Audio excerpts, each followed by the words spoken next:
The main settler organizations are holding a conference near the border to select the first Jewish families to settle in Gaza.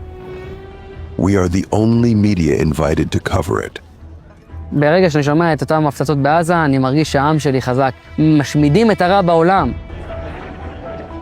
As we hear Israeli bombs falling on Gaza, they already discuss how much land each family will take, and the destiny of the people of Gaza, the exile. מותר לגרש אותו ומותר להשתלט עליו, זה שלנו. זה שלנו והשם רוצה אותנו מתיישבים שם. למקום בכלל גדל את הילדים, דרך אגב בסוף בהתחלה לא יהיה צפוף שם, כל אחד יהיה לו דונם, יהיה מאוד מרווח, לפחות דונם.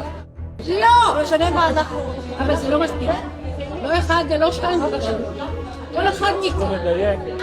מי זה טוב? זה אומר שנותנים לו לישון בשקט. אתה לא תישון בשקט. אני לא אתן לך לתכנן את עזה.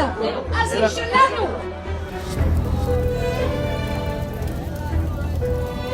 That same night, while Gaza is relentlessly being erased, they took a boat with the first families, ready to occupy the land of those who are being killed and starved to death.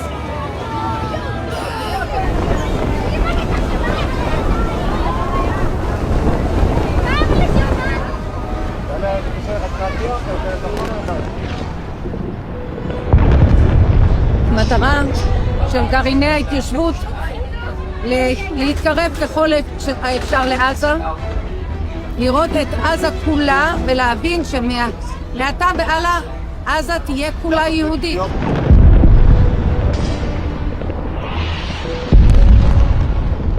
בעזרת השם, עם ישראל ינצח ונזכה לבנות ולראות בשוב השם לציון ובשוב עם ישראל לחבל עזה.